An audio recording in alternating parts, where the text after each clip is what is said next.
Hello everyone, welcome to Chetan Bharat learning. मेरा नाम Indrajit. Today we are going to discuss an important current affair update या international relations update, जिसमें हम discuss करेंगे Taliban government. Afghanistan में जो इस वक्त तालिबान गवर्नमेंट है, उसके फॉरेन मिनिस्टर आमिर खान मुताकी वो फॉरेन विजिट पर हैं, भारत आए हुए हैं, एक हफ्ते का दौरा है उनका।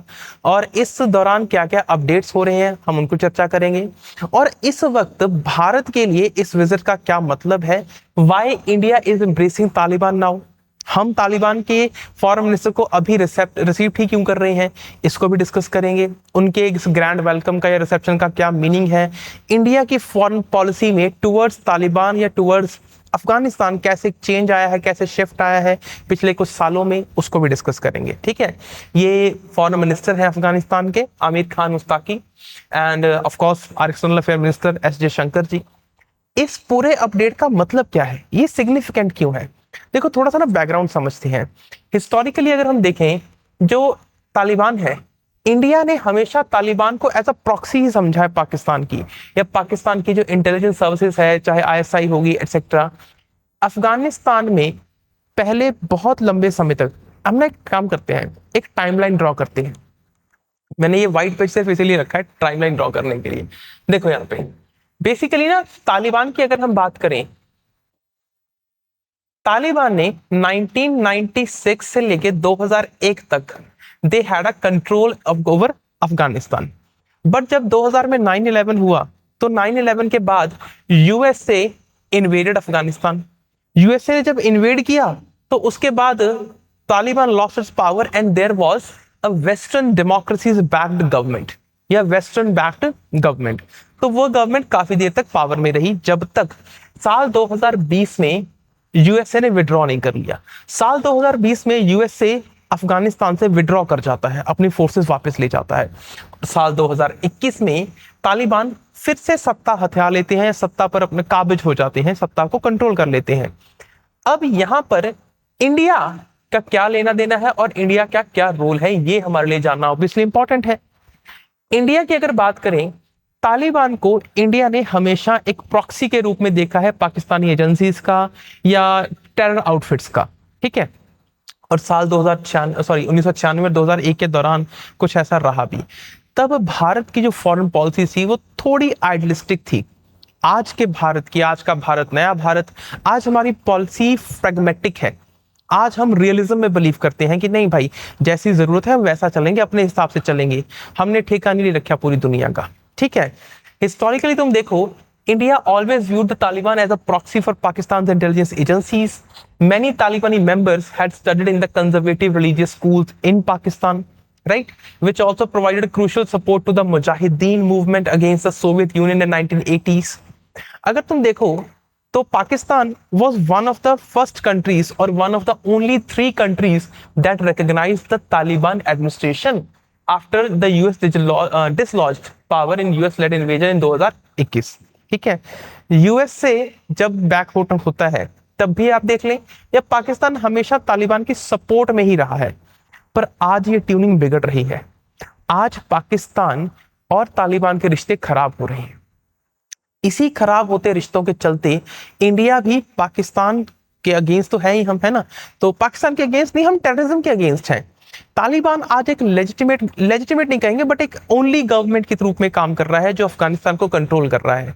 तो ऐसे में इंडिया की ये नीड है to maintain the regional balance, to maintain the regional stability, कि हम अफगानिस्तान के साथ अच्छे रिलेशंस रखें। अब क्योंकि अफगानिस्तान में तालिबान का ही कंट्रोल है, तालिबान ही गवर्नमेंट है, तो हम उनके साथ अच्छे रिलेशंस डेवलप करना चाह रहे हैं। और वहीं दूसरी तरफ तालिबान की अगर बात करें, तो तालिबान भी इंडिया के साथ अच्छे रिलेशंस डेवलप करना चाहता है। इसीलिए जब लास्ट ईयर सऊदी अरेबिया में तालिबान के कुछ लीडर्स इंडियन एनवॉयस के साथ मिले, तो वहां पर भी थोड़ी अब डेवलपमेंट्स हुई। उसी डेवलपमेंट्स का नतीजा है कि आज तालिबान के फॉरेन मिनिस्टर भारत एक दौरे पर आए हुए हैं। इसी टाइम के दौरान भारत और अफगानिस्तान के रिश्ते ठीक हो रहे हैं, पर भारत और तालिबान और पाकिस्तान के रिश्ते आपस में बिगड़ते जा रहे हैं। इवन इतने बिगड़ते जा रहे हैं कि अभी रिसेंटली, कुछ ही दिन पहले की बात है, there was a full fledged clash between the Pakistani armed forces and the Talibani forces in Afghanistan, right? अब देखो, when the US and NATO forces invaded the convoy and Taliban lost power, India reopened its embassy but continued to treat the Taliban as a Pakistan's ally. India blamed Taliban and its ally for a series of bombing at its diplomatic mission. पर ये बात कब की हो रही है? सन 2000 की, 20 साल पुरानी। आज 20 सालों में क्या हुआ है?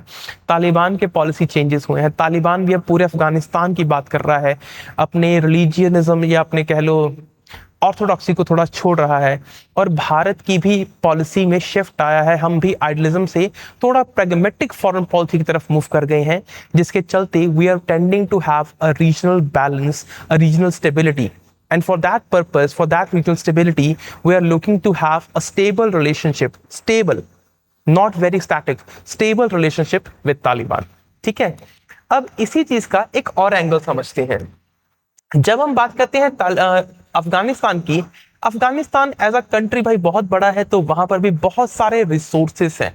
अब यहां पर ना एक मैप ड्रॉ करूंगा, उसको ध्यान से समझना। मैप में एक काइंड ऑफ थिंग, एक तरफ है तालिबान, ठीक है, BAN, USA, इंडिया और चाइना। ठीक है, अब चाइना वाला लिंक समझना है। तालिबान को इंडिया ने हमेशा एक टेरर आउटफिट नहीं कहूंगा मैं, बट टेरर आउटफिट ही कह लो चाहे, है ना, मतलब उसे कभी रिकॉग्नाइज नहीं किया, उसे पाकिस्तान की प्रॉक्सी समझा। सन 2000 के आसपास ऐसा ही था। पर अब तालिबान एक गवर्नमेंट के रूप में काम कर रहा है अफगानिस्तान में। ठीक है, अफगान लिख देते हैं। यूएसए अफगानिस्तान से जब विड्रॉ कर गया, यहां पर अफगानिस्तान में एक पावर वैक्यूम क्रिएट हुआ, और उस पावर वैक्यूम का फायदा उठा के तालिबान एस्टैब्लिश देयर गवर्नमेंट। अब तालिबान एक गवर्नमेंट के रूप में काम तो कर रही हैं, बट उनके कोई एलाइज नहीं है, और उनके इमीडिएट नेबर पाकिस्तान के साथ उनके रिलेशंस अच्छे नहीं हैं। ठीक है, बट अफगानिस्तान में जो पावर वैक्यूम क्रिएट हुआ, एक बड़ी सुपर पावर के वहां से निकल जाने से, उस पावर वैक्यूम को फुलफिल करने की कोशिश कर रहा है चाइना। चाइना अपनी इंगेजमेंट्स बढ़ा रहा है तालिबान के साथ। चाइना अपनी इन्वेस्टमेंट कर रहा है अफगानिस्तान में। चाइना वहां पर इन्वेस्टमेंट कर रहा है माइनिंग में। अब अगर चाइना पाकिस्तान के साथ तो वो ऑलरेडी सीपेक बना चुके हैं, ठीक है, बांग्लादेश में भी अपना इन्फ्लुएंस बना रहे हैं, नेपाल में भी वो अपना इन्फ्लुएंस बढ़ा रहे हैं। तो अगर अफगानिस्तान में भी तालिबान के साथ और अच्छे रिलेशनशिप डेवलप करेंगे या वहां पर भी इन्वेस्टमेंट करेंगे, तो इंडिया के इंटरेस्ट में तो नहीं है ये बात। So that is why India is taking a pragmatic approach and moving towards Taliban, not moving actually, but they are looking for a stable relationship. That's it. ठीक है, इसीलिए हम वहां पर प्रॉपर डिप्लोमेटिक एंगेजमेंट कर रहे हैं।